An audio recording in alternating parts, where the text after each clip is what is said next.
So what has this whole process been like for you? Overwhelming.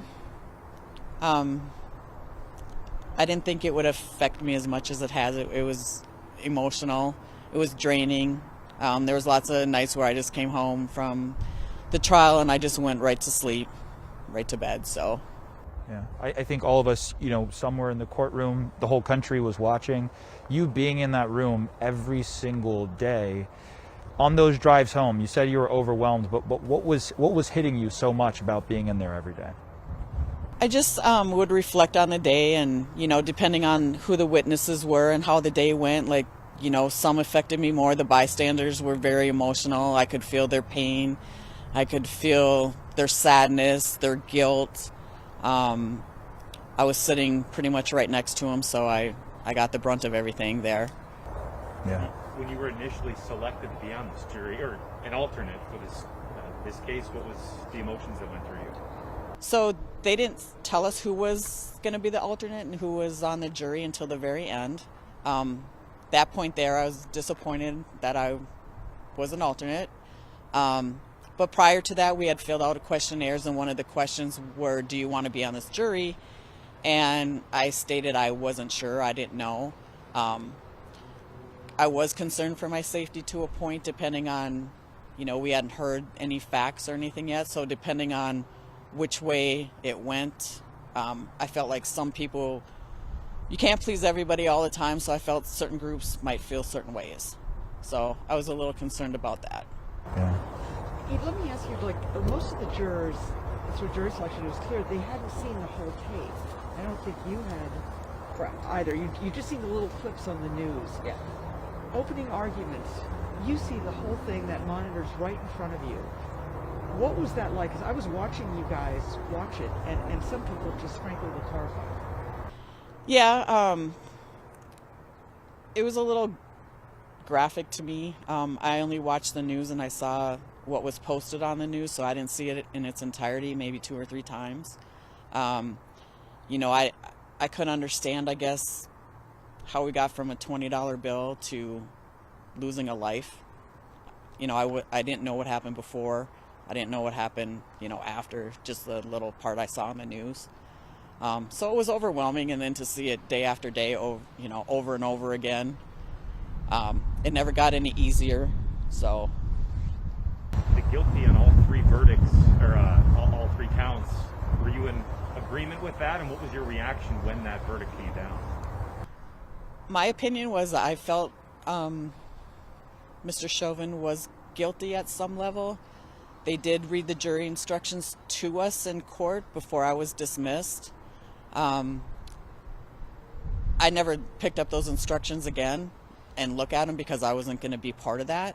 So I felt he was guilty on some level, but without applying the instructions, I don't know what I would have decided upon. In that moment that the judge read that verdict, describe your emotions when you either saw it or heard it. Yeah, I heard a verdict came down. I was surprised that, it was 10 hours about, I think they did. I wanted to be present and I wanted to hear it. So I was amazed that it was guilty on all 3 charges. So. And we know throughout the process, there were times and breaks where the jurors were talking to each other and, obviously reacting.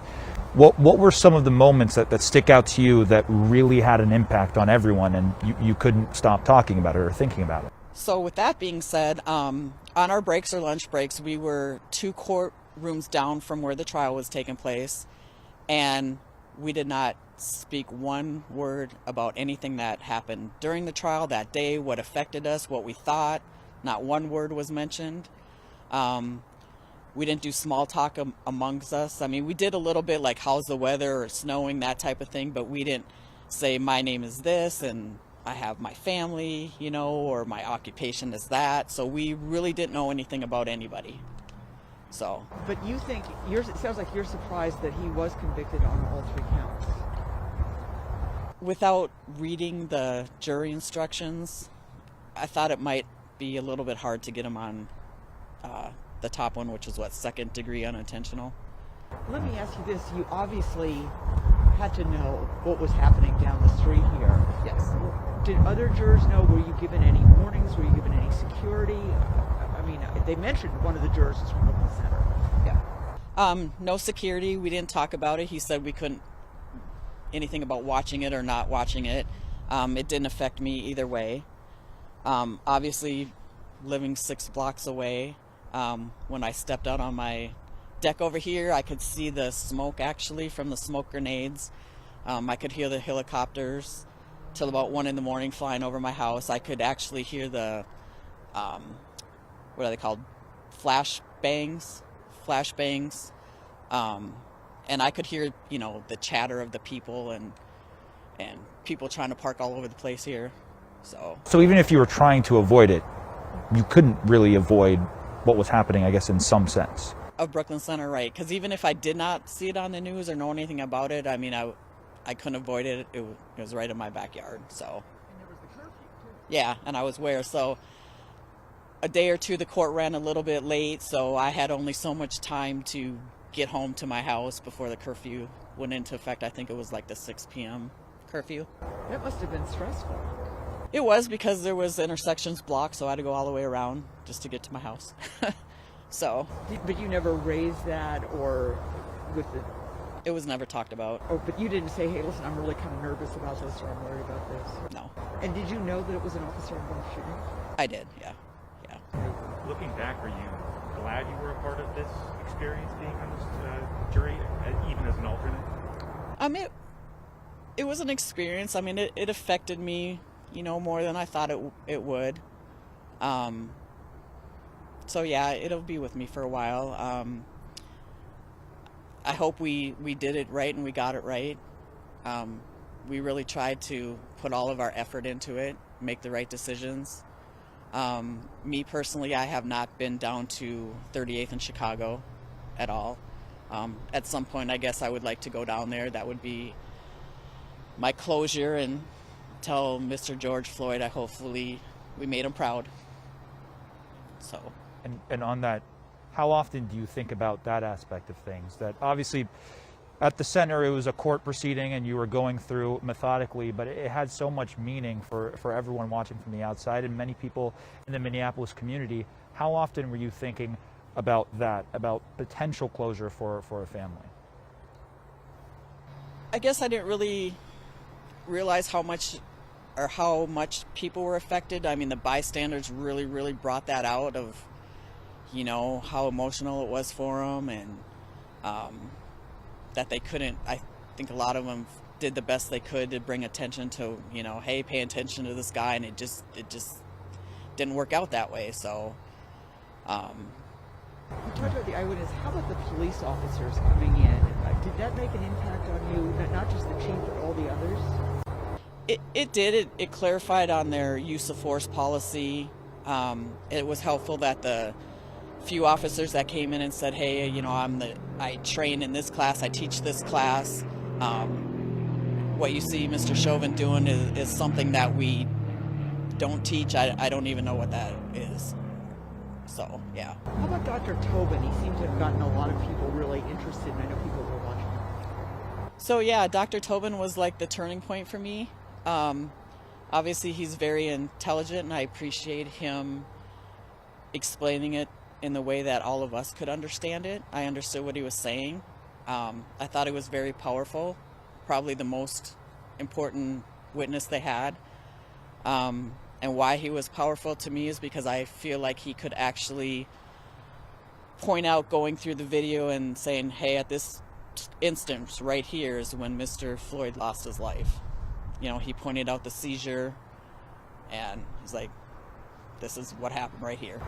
And it was obvious all the jurors knew from the jury questioning that this was big, but did you really understand how big it was with a capital B? No, not until we were dismissed and Judge Cahill said that, you're free to turn on the news and talk to whoever you want to, and, you could go out here and have a press conference if you want to. And no, I wasn't aware. What was it like being in the same room as Mr. Chauvin? Obviously, you knew a little bit about the case before you started this case. Describe your emotions being in the same room? I mean, I do feel bad for him, whether, he made a huge mistake and it cost somebody their life. nobody's a winner out of this whole situation. I feel bad. I was sitting pretty much across from him, so when I was done note-taking or looking between the lawyers and paying attention to the witnesses, I did lock eyes with him a couple of times, and it was a little uncomfortable. You know, I mean, no intent on any messages or anything going back and forth. It just, you know, you look up and there he is. So, I mean, he has to look up some point too, so. And one of the parts during juror questioning in the beginning was, you know, asking about if you had seen anything about the story. I mean, you live in the area, it's impossible to have missed this story going back to May and June. But I'm curious, now being on the other side of the trial and literally seeing every piece of evidence, how has that changed your perspective on what you thought about the story maybe before you were selected as an alternate juror and now? I think it's more about just this case. I didn't want to say I don't realize that, but you know, this could be a turning point going forward for the better. Minnesota has an opportunity to show our best, come together as a whole and make some changes, hopefully on police reform.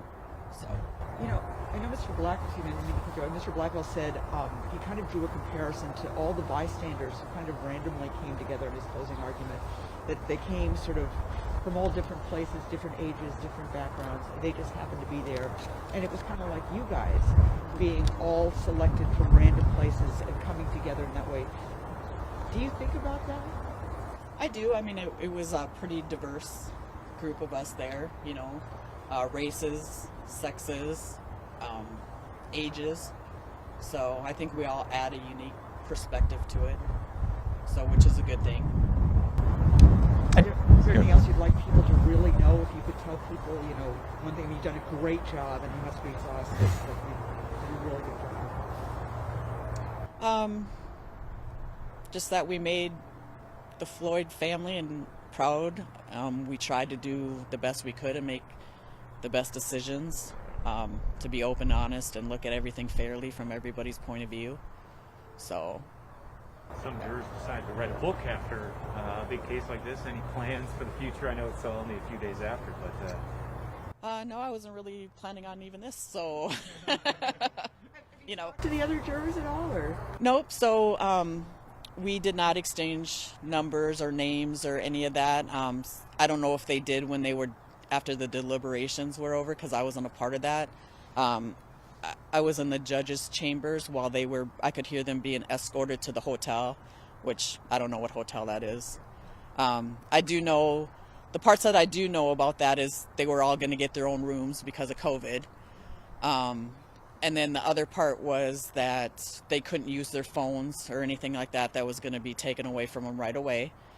And then that they did not have to go back and forth to the courthouse for any questions that they may have, or if they wanted to see additional evidence on anything.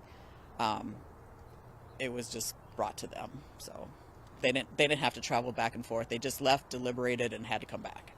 That's all I know about. And the last thing, at least for me, that I wanted to ask was, where were you when the verdict was being read? What were you doing? And just walk me through sort of that 30-minute period from when we knew the verdict was about to be read, when it was read, and then the 20 minutes after we knew the result of the verdict.